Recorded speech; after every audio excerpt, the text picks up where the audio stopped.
Hello guys, അപ്പോൾ എല്ലാവരും സുഖമായിട്ടിരിക്കുന്നു വിചാരിക്കുന്നു. അപ്പോൾ ഈ വീഡിയോയിൽ നമ്മുടെ ടോപ്പിക് എന്ന് പറയുന്നത് top 3 best personal loan application in 2026. എൻ്റെ അടുത്ത് ഒരുപാട് പേര് ചോദിക്കാറുള്ളതാണ്, ഒരുപാട് എൻക്വയറീസ് വരാറുള്ളതാണ്. ഏതാണ് നമുക്ക് പെട്ടെന്ന് ലോൺ എടുക്കാൻ പറ്റിയ ഒരു ഓൺലൈൻ ആപ്ലിക്കേഷൻ. അപ്പം ഈ വീഡിയോയിൽ നമ്മൾ ഡീറ്റെയിൽ ആയിട്ട് ഡിസ്കസ് ചെയ്യുന്നതായിരിക്കും. അപ്പം നിങ്ങളൊരു സാലറീഡ് പേഴ്സൺ ആണ്, ഒരു എമർജൻസി ഫണ്ടൊക്കെ നോക്കിക്കൊണ്ടിരിക്കുന്ന ആൾക്കാരാണെങ്കിൽ ഈ വീഡിയോ നിങ്ങൾക്ക് വളരെ ഹെൽപ്ഫുൾ ആയിരിക്കും. അതുപോലെ തന്നെ ഒരു റൈറ്റ് പ്ലാറ്റ്ഫോം കണ്ടുപിടിക്കുന്നത് നിങ്ങളുടെ ഇപ്പം എന്തൊരു ആവശ്യം ആയിക്കോട്ടെ, എഡ്യൂക്കേഷൻ ആയിക്കോട്ടെ, മാരേജ് ആയിക്കോട്ടെ, ഹെൽത്ത് ആയിക്കോട്ടെ, എന്താണെങ്കിലും അതിന് വേണ്ടിയിട്ട് ഒരു റൈറ്റ് പ്ലാറ്റ്ഫോം കണ്ടുപിടിക്കുന്നത് ഒരു സ്ട്രെസ് റിലീഫിങ് ഫാക്ടറാണ്. അതുപോലെ തന്നെ പല സ്കാമുകളിലും നിങ്ങൾ ചെന്ന് പെടാണ്ടിരിക്കാനും അത് ഒരു റൈറ്റ് പ്ലാറ്റ്ഫോം നിങ്ങൾക്ക് ഹെൽപ്ഫുൾ ആയിരിക്കും. അപ്പോൾ ഈ വീഡിയോ സ്കിപ്പ് ചെയ്യാതെ ഫുൾ കാണാം, എല്ലാ ഡീറ്റെയിൽസും ഞാൻ ഈ വീഡിയോയിൽ പറയുന്നതായിരിക്കും. അപ്പോൾ ഈ വീഡിയോയിൽ നമ്മൾ കവർ ചെയ്യാൻ പോകുന്നത് 5 പോയിന്റ്സ് ആണ്. അപ്പോൾ ഞാൻ ആദ്യം പറഞ്ഞ പോലെ തന്നെ ടോപ്പ് 3 ആപ്ലിക്കേഷൻ, അതിൽ ഒന്നാമതെന്ന് പറഞ്ഞു കഴിഞ്ഞാൽ ടോപ്പ് 3 ലോൺ ആപ്ലിക്കേഷൻ ഇൻ 2026. അത് ഏതൊക്കെയാണെന്ന് ഞാൻ പറഞ്ഞു തരുന്നതായിരിക്കും. കൂടാതെ രണ്ടാമത്തെ പോയിന്റ് എന്ന് പറയുന്നത് ദ കീ തിങ്സ്. നമ്മളൊരു ലോൺ ആപ്ലിക്കേഷൻ അപ്ലൈ ചെയ്യുന്നതിന് മുമ്പ് നമ്മൾ അറിഞ്ഞിരിക്കേണ്ട കീ തിങ്സ് എന്തൊക്കെയാണ്, അത് നമ്മൾ ഇതിൽ പറയുന്നതായിരിക്കും. തേർഡ് പോയിന്റ് എന്ന് പറയുന്നത് നിങ്ങളുടെ എലിജിബിലിറ്റി ക്രൈറ്റീരിയ. നിങ്ങൾക്കൊരു ലോൺ ഡിസ്ബേഴ്സൽ ആവാൻ അല്ലെങ്കിൽ ലോൺ ആപ്ലിക്കേഷന് എലിജിബിൾ ആവാൻ വേണ്ടിയിട്ടുള്ള നിങ്ങളുടെ ക്രൈറ്റീരിയ കാര്യങ്ങളൊക്കെ ഞാൻ പറയുന്നതായിരിക്കും. ഫോർത്ത് പോയിന്റ് എന്ന് പറയുന്നത് major benefits of using this application. നിങ്ങൾക്ക് ഈ ആപ്ലിക്കേഷൻ കൊണ്ട് യൂസ് ചെയ്യുകയാണെങ്കിൽ നിങ്ങൾക്ക് അതുകൊണ്ട് കിട്ടാൻ പോകുന്ന major benefits. Then fifth one എന്ന് പറയുന്നത് step by step process of application. നിങ്ങളൊരു ഇപ്പം ഞാൻ പറയാൻ പോകുന്ന ആപ്ലിക്കേഷനിൽ എങ്ങനെയാണ് നിങ്ങൾ ലോൺ അപ്ലൈ ചെയ്യേണ്ടതെന്നുള്ള സ്റ്റെപ്പ് ബൈ സ്റ്റെപ്പ് ഞാനിതിൽ പറയുന്നതായിരിക്കും. അപ്പോൾ 2026 ലോണൊക്കെ എടുക്കാൻ പ്ലാൻ ചെയ്യുന്നവർ ഈ വീഡിയോ സ്കിപ്പ് ചെയ്യാതെ ഫുൾ കാണണം കേട്ടോ. അപ്പോൾ ലോൺ അപ്ലൈ ചെയ്യുന്നതിന് മുമ്പ് നമ്മൾ നോക്കിയിരിക്കേണ്ട കീ തിങ്സ്, കീ ഫാക്ടേഴ്സ് എന്ന് പറയുന്നതിൽ അതിൽ ഒന്നാമത്തേന്ന് പറയുന്നത് നമ്മുടെ ഇൻട്രസ്റ്റ് റേറ്റ് ആണ്. അതായത് ഇപ്പോൾ ഇൻട്രസ്റ്റ് റേറ്റ് നിങ്ങൾക്ക് ഒരു റീസണബിൾ ആണോ, അല്ലെങ്കിൽ അതുകൊണ്ട് വരുന്ന EMI നിങ്ങളെ കൊണ്ട് മാനേജ് ചെയ്യാൻ പറ്റുമോ, അതാണ് നമ്മൾ ഇനീഷ്യലി നോക്കേണ്ടത്, interest rate of the loan. രണ്ടാമതെന്ന് പറയുന്നത് processing fee and hidden charges ആണ്. അതായത് പ്രോസസ്സിംഗ് ഫീ എന്ന് പറയുന്നത് ഈ ലോൺ പ്രോസസ്സ് ആവാൻ വേണ്ടി ഈ ഏജൻസി അല്ലെങ്കിൽ ഈ ലോൺ ഡിസ്പേഴ്സൽ ഏജന്റ് നിങ്ങൾക്കൊരു ഒരു ഫീ ചാർജ് ചെയ്യുന്നതായിരിക്കും. അത് ഡിഡക്ട് ചെയ്തിട്ടായിരിക്കും നിങ്ങൾക്ക് എമൗണ്ട് നിങ്ങളുടെ ബാങ്ക് അക്കൗണ്ടിലേക്ക് വരുന്നത്. അപ്പോൾ ആ പ്രോസസ്സിംഗ് ഫീ എത്രയാണെന്ന് കറക്റ്റായിട്ട് മനസ്സിലാക്കിയിരിക്കുക. അതുപോലെ തന്നെ ഹിഡൻ ചാർജസ്, ഇപ്പം നിങ്ങളുടെ ഒരു ലോൺ ബൗൺസ് ആയെങ്കിൽ, ഒരു EMI ബൗൺസ് ആയി കഴിഞ്ഞാൽ അതിന് വരുന്ന ലേറ്റ് ചാർജസ്, ലേറ്റ് ഫീസ്, അതുപോലെ തന്നെ നിങ്ങൾ ഈ ലോൺ നേരത്തെ പ്രീപേ ചെയ്യുവാണെങ്കിൽ അതിന് വരുന്ന പ്രീപേയ്മെന്റ് പെനാൽറ്റീസ്, ഇതൊക്കെ ഒന്ന് മനസ്സിലാക്കിയിരിക്കണം. തേർഡ് ഫാക്ടർ എന്ന് പറയുന്നത് റീപേയ്മെന്റ് ടേംസ് ആണ്. നിങ്ങൾ എത്ര നാളിനുള്ളതാണ് തിരിച്ചടയ്ക്കുക എന്നുള്ളതിന് നിങ്ങൾക്ക് തന്നെ ഒരു ക്ലാരിറ്റി വേണം.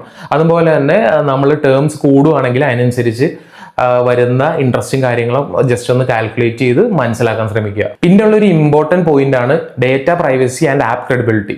ഇപ്പം നമുക്ക് ഇഷ്ടംമാതിരി ആപ്ലിക്കേഷൻസ് ഓൺലൈനിൽ കിട്ടും ലോൺ അപ്ലൈ ചെയ്യാനുള്ളത്. പക്ഷേ നമ്മൾ മെയിൻലി നോക്കേണ്ടതെന്ന് വെച്ചാൽ ഇത് RBI രജിസ്റ്റേർഡ് ആണോ, അല്ലെങ്കിൽ RBI ഗൈഡ് ലൈൻസ് ഫോളോ ചെയ്തിട്ടുള്ള ആപ്ലിക്കേഷൻസ് ആണോ, അതുപോലെ തന്നെ ഈ ആപ്ലിക്കേഷൻസ് എല്ലാം ഒരു വെൽ നോൺ ആപ്ലിക്കേഷൻസ് ആണോ, നല്ല റേറ്റിംഗ് ഉള്ള ആപ്ലിക്കേഷൻസ് ആണോ എന്നൊക്കെ ഒന്ന് മനസ്സിലാക്കിയിരിക്കുക. ഇപ്പം ലാസ്റ്റ് വണ് ഞാൻ പറയുന്നത് കസ്റ്റമർ സപ്പോർട്ടാണ്. ഇപ്പം നിങ്ങൾക്ക് പെട്ടെന്ന് ലോണിനെ കുറിച്ച് ഒരു ക്വറി വന്നു, അല്ലെങ്കിൽ ലോൺ ബൗൺസ് ആയി, എന്തെങ്കിലും ഫീസ് കയറി വന്നു, അല്ലെങ്കിൽ പറയാത്തൊരു എമൗണ്ട് പോലും കട്ടായി, അപ്പം അതൊക്കെ നിങ്ങൾക്ക് ക്ലാരിറ്റി ചെയ്യാനായിട്ട് കമ്മ്യൂണിക്കേറ്റ് ചെയ്യാൻ വേണ്ടിയിട്ട് ഒരു കസ്റ്റമർ സപ്പോർട്ട് ഏജന്റിന്റെ ഭാഗത്തുനിന്ന് ഉണ്ടാവണം. അപ്പോൾ അത് ഉണ്ടോ എന്ന് ഉറപ്പുവരുത്തേണ്ടതാണ്. പിന്നെ രണ്ടാമത്തെ പാർട്ട് നമ്മൾ പറയുന്നത് എലിജിബിലിറ്റി ക്രൈറ്റീരിയ. നിങ്ങൾക്ക് എന്തൊക്കെയാണ് ഈ ലോൺ കിട്ടാൻ വേണ്ടിയിട്ട് നിങ്ങളുടെ എലിജിബിൾ ആവാൻ വേണ്ടിയിട്ടുള്ള നിങ്ങളുടെ ക്രൈറ്റീരിയ ആണ് ഇനി ഞാൻ പറയാൻ പോകുന്നത്. നിങ്ങൾ ഒരു മിനിമം 21 ഇയേഴ്സെങ്കിലും ആയാലാണ് നിങ്ങൾക്ക് ലോൺ എടുക്കാനുള്ള എലിജിബിലിറ്റി ആവത്തുള്ളൂ. അതുപോലെ തന്നെ ഒരു 60 വയസ്സ് കഴിഞ്ഞിട്ടുള്ള ഒരാൾക്ക് പേഴ്സണൽ ലോൺ അപ്ലൈ ചെയ്യാൻ പറ്റില്ല. സോ ഏജ് ലിമിറ്റ് എന്ന് പറയുന്നത് 21 to 60 വയസ്സാണ്.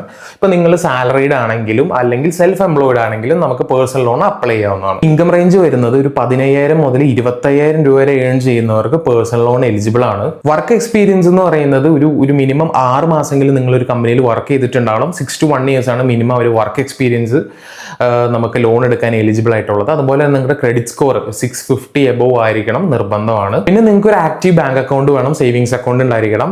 പിന്നെ അതുപോലെ തന്നെ ബേസിക് ഡോക്യുമെന്റ്സ് ആയ ആധാർ കാർഡ്, പാൻ കാർഡ് ഉണ്ടായിരിക്കണം. പിന്നെ നിങ്ങളൊരു ഇന്ത്യൻ നാഷണാലിറ്റി, നിങ്ങളുടെ ഇന്ത്യൻ ആയിരിക്കണം, അതായത് ഇന്ത്യയിൽ താമസിക്കുന്ന ഒരാളായിരിക്കണം. NRI അല്ലെങ്കിൽ ഫോറിൻ ആയിട്ടുള്ള പുറത്ത് താമസിക്കുന്ന ഒരാൾക്ക് നമുക്ക് പേഴ്സണൽ ലോണിന് അപ്ലൈ ചെയ്യാൻ സാധിക്കുന്നതല്ല. അപ്പോൾ നമുക്ക് നമ്മളുടെ മെയിൻ സെഗ്മെന്റിലോട്ട് കിടക്കാം. അതായത് ഏതാണ് ടോപ്പ് 3 ലോൺ ആപ്ലിക്കേഷൻ ഇൻ 2026. അതുപോലെ തന്നെ ഇതെങ്ങനെയാണ് സ്റ്റെപ്പ് ബൈ സ്റ്റെപ്പ് എങ്ങനെയാണ് അപ്ലൈ ചെയ്യുന്നതെന്നും ഞാൻ കാണിച്ചു തരുന്നതായിരിക്കും. അപ്പോൾ ഇതിൻ്റെയൊക്കെ ലിങ്ക് നമ്മുടെ ഡിസ്ക്രിപ്ഷനിലുണ്ട്. അപ്പോൾ ഫസ്റ്റ് നമ്മളുടെ ആപ്ലിക്കേഷൻ വരുന്നത് മണി കൺട്രോൾ ആണ്. അപ്പോൾ ഡിസ്ക്രിപ്ഷനിലുള്ള ലിങ്കിൽ ക്ലിക്ക് ചെയ്യുക, മണി കൺട്രോളിൻ്റെ ഇൻ്റർഫേസിലേക്ക് പോകുന്നതായിരിക്കും. അവിടെ നമ്മളുടെ ഫോൺ നമ്പറും OTP ഉപയോഗിച്ച് നിങ്ങൾക്ക് ലോഗിൻ ചെയ്യാം. അത് നിങ്ങളുടെ ബേസിക് ഡീറ്റെയിൽസ് ആയ നിങ്ങളുടെ പേര്, ഇമെയിൽ ID കാര്യങ്ങളൊക്കെ ചോദിക്കുന്നതായിരിക്കും. അതുപോലെ തന്നെ നമ്മുടെ പാൻ നമ്പർ കൊടുത്ത് സബ്മിറ്റ് ചെയ്യുക. അപ്പോൾ നിങ്ങളുടെ ആപ്ലിക്കേഷൻ പ്രോസസ്സിംഗ് എന്ന് കാണിക്കും. അത് കഴിഞ്ഞിട്ട് പിന്നെ നമ്മൾ കൊടുക്കേണ്ട ഡീറ്റെയിൽസ് എന്ന് പറഞ്ഞു കഴിഞ്ഞാൽ നമ്മൾ സാലറീഡ് ആണോ, സെൽഫ് എംപ്ലോയിഡ് ആണോ, ഏതാണ് എഡ്യൂക്കേഷൻ എന്താണ്, അതുപോലെ തന്നെ എവിടെയാണ് വർക്ക് ചെയ്യുന്നത്, പിന്നെ മന്ത്ലി ഇൻകം, നെറ്റ് ഇൻകം ഇതൊക്കെ ചോദിക്കുന്നുണ്ട്. അപ്പോൾ ഇതൊക്കെ നമ്മൾ കൊടുത്തിട്ട് നേരെ സബ്മിറ്റ് ചെയ്യുക. അത് കഴിയുമ്പോൾ നമ്മുടെ ക്രെഡിറ്റ് റിപ്പോർട്ട്, അതായത് ക്രെഡിറ്റ് സ്കോർ ഞാൻ ഓൾറെഡി പറഞ്ഞു 650+ വേണം. അപ്പോൾ ക്രെഡിറ്റ് റിപ്പോർട്ട് എത്ര ഉണ്ടെന്ന് അറിയാൻ വേണ്ടിയിട്ട് അവർ അത് ഫെച്ച് ചെയ്തിട്ട് നിങ്ങൾക്ക് അവൈലബിൾ ആയിട്ടുള്ള ഓഫർ കാണിക്കും. അപ്പം ഇപ്പോൾ അതിലുള്ള എമൗണ്ട് നിങ്ങൾക്ക് ഏതാണോ, ഇപ്പോൾ ഒരു 2 lakhs ആണോ വരുന്നത്, അല്ലെങ്കിൽ 3 lakhs ആണോ, എത്രയാണോ വരുന്നത് നിങ്ങൾക്ക് അത് ക്ലിക്ക് ചെയ്യാം. നിങ്ങൾക്ക് എത്ര ടെന്യൂറിലേക്കാണോ, ഇപ്പോൾ 24 മാസമാണോ അല്ലെങ്കിൽ 48 months ആണോ, എത്രയാണോ വേണ്ടത് അത് നിങ്ങൾക്ക് സെലക്ട് ചെയ്തിട്ട് പ്രൊസീഡ് കൊടുക്കാവുന്നതാണ്. അപ്പോൾ ഫർദർ നിങ്ങൾ എലിജിബിൾ ആണെങ്കിൽ വിതിൻ മിനിറ്റ്സ് തന്നെ നിങ്ങളുടെ അക്കൗണ്ടിലേക്ക് അത് വരുന്നതായിരിക്കും. അപ്പോൾ ഇതിൽ തന്നെ നമ്മളുടെ രണ്ടാമത്തെ വരുന്നതാണ് ബജാജ് ഫിനാൻസ്. എല്ലാവർക്കും അറിയാം ബജാജിന്റെ ലോൺ ഇഷ്ടമുള്ളവരെടുക്കോ, ഇഷ്ടമായ ആൾക്കാർ എടുത്തിട്ടുണ്ടാകും, കുറേ പേര് എടുത്തിട്ടുണ്ടാവും. അപ്പോൾ രണ്ടാമത് നമ്മളുടെ പ്ലേസിൽ വരുന്നത് ബജാജ് ആണ്. അപ്പോൾ ബജാജിന്റെ ലിങ്ക് ഞാൻ ഡിസ്ക്രിപ്ഷനിൽ കൊടുത്തിട്ടുണ്ട്. അതിലെടുക്കുമ്പോൾ നമ്മൾ ബജാജിന്റെ ഇന്റർഫേസിലോട്ട് പോകും.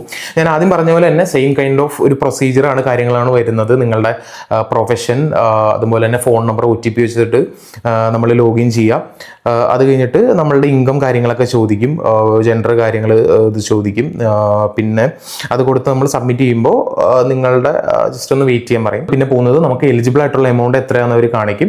സോ ഇപ്പോൾ നിങ്ങൾക്ക് എത്രയാണോ, ഇപ്പോൾ അത്ര എമൗണ്ട് തന്നെ വേണമെങ്കിൽ സെലക്ട് ചെയ്തിട്ട് എടുക്കാം. അല്ലെങ്കിൽ അത് കുറച്ചിട്ടുള്ള എമൗണ്ട് ആണെങ്കിൽ നിങ്ങൾക്ക് അവിടെ എഡിറ്റ് ചെയ്യാനുള്ള ഓപ്ഷനും കാര്യങ്ങളൊക്കെ ഉണ്ട്. ടോപ്പ് 3 ആപ്ലിക്കേഷൻസിൽ 3rd പൊസിഷനിൽ വരുന്നത് നമ്മുടെ ആദിത്യ ബിർളയാണ്. സോ അപ്ലൈ ചെയ്യേണ്ടത് സെയിം കൈൻഡ് ഓഫ് പ്രൊസീജിയർ തന്നെയാണ്. നമുക്ക് ഫോൺ നമ്പർ, OTP ഉപയോഗിച്ച് ലോഗിൻ ചെയ്യാവുന്നതാണ്. പിന്നെ നമ്മളുടെ pan number, full name, date of birth കാര്യങ്ങളൊക്കെ ചോദിക്കും, ഇമെയിൽ അഡ്രസ്സ് കാര്യങ്ങളൊക്കെ ചോദിക്കും. അപ്പോൾ നിങ്ങൾക്ക് എന്തെങ്കിലും പ്രീ അപ്രൂവ്ഡ് ഓഫേഴ്സ് ഉണ്ടെങ്കിൽ ഓൾറെഡി ഓട്ടോമാറ്റിക്കലി ആദ്യമേ തന്നെ അവിടെ കാണിക്കും. പിന്നെ നമ്മളുടെ അഡ്രസ്സ് കാര്യങ്ങൾ, പിന്നെ അവരുടെ ടേംസ് ആൻഡ് കണ്ടീഷൻസ് ഒക്കെ അപ്ലൈ ചെയ്ത് പ്രൊസീഡ് കൊടുക്കുക. പിന്നെ അതിനുശേഷം നമ്മളുടെ ഓഫീസ്, അതുപോലെ ആദ്യത്തെ പോലെ തന്നെ ഓഫീസിൻ്റെ ഡീറ്റെയിൽസ് കാര്യങ്ങൾ കൊടുക്കുക, നെറ്റ് ഇൻകം കാര്യങ്ങളൊക്കെ കൊടുക്കുക. അത് കഴിഞ്ഞിട്ട് നമുക്ക് അവൈലബിൾ ആയിട്ടുള്ള എമൗണ്ട് എത്രയാണോ അത് അവർ ഡിസ്പ്ലേ ചെയ്യുന്നതായിരിക്കും. അപ്പോൾ നിങ്ങളുടെ ആവശ്യാനുസരണം എത്രയാണോ വേണ്ടത് എമൗണ്ട് സെലക്ട് ചെയ്യുക, ടെന്യൂർ സെലക്ട് ചെയ്യുക.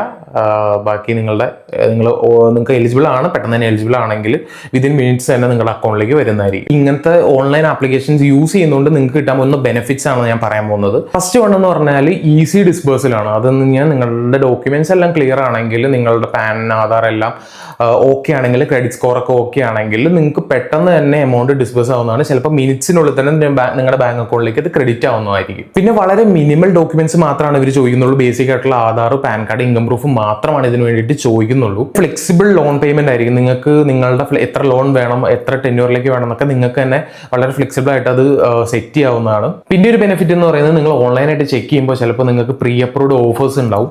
അപ്പോൾ അത് നിങ്ങൾക്ക് എലിജിബിൾ ആയിരിക്കും, നിങ്ങൾക്ക് അത് അവൈൽ ചെയ്യാൻ പറ്റുന്നതാണ്. അപ്പോൾ ഇതാണ് നമ്മളുടെ ടോപ്പ് 3 ലോൺ ആപ്ലിക്കേഷൻ ഇൻ 2026. അപ്പോൾ നിങ്ങൾ അത്ര ഫിനാൻഷ്യൽ നീഡി ആണെങ്കിൽ മാത്രം ഇതിനെ അപ്ലൈ ചെയ്യുക. അപ്പോൾ അപ്ലൈ ചെയ്യുന്നതിന് മുമ്പ് ഞാൻ ഒരിക്കൽ കൂടി പറയുന്നത്, ഇതിൻ്റെ ഇൻട്രസ്റ്റ് റേറ്റ് കാര്യങ്ങൾ നിങ്ങൾക്ക് അഫോർഡ് ചെയ്യാൻ പറ്റുമെങ്കിൽ മാത്രം നിങ്ങൾ ഇതിന് അപ്ലൈ ചെയ്താൽ മതി. അതുപോലെ തന്നെ പ്രോസസ്സിംഗ് ഫീ, ലേറ്റ് ഫീ കാര്യങ്ങൾ, അതിൻ്റെ ഡീറ്റെയിൽസ് കാര്യങ്ങളൊക്കെ നന്നായിട്ട് ചോദിച്ച് മനസ്സിലാക്കുക. പിന്നെ ഇതൊരു 100% ഡിജിറ്റൽ ആയിട്ടുള്ള പ്രോസസ്സാണ്, 100% പേപ്പർലെസ്സും ആണ്. So normally it carries A bit higher interest rate. So അപ്പോൾ അത് നിങ്ങൾക്ക് അഫോർഡ് ചെയ്യാൻ പറ്റുമെങ്കിൽ മാത്രം നിങ്ങൾ അപ്ലൈ ചെയ്താൽ മതി. അപ്പോൾ ഈ വീഡിയോ നിങ്ങൾക്ക് ഇഷ്ടപ്പെട്ടു എന്ന് വിചാരിക്കുന്നു. അപ്പോൾ നിങ്ങളുടെ വലിയേറെ ഫീഡ്ബാക്ക് നമുക്ക് കമൻറ്റ് ബോക്സിൽ രേഖപ്പെടുത്താവുന്നതാണ്. അപ്പോൾ മറ്റൊരു വീഡിയോ ആയിട്ട് നമുക്ക് ഇനിയും കാണാം. അപ്പോൾ എല്ലാവർക്കും താങ്ക് യു. Bye bye.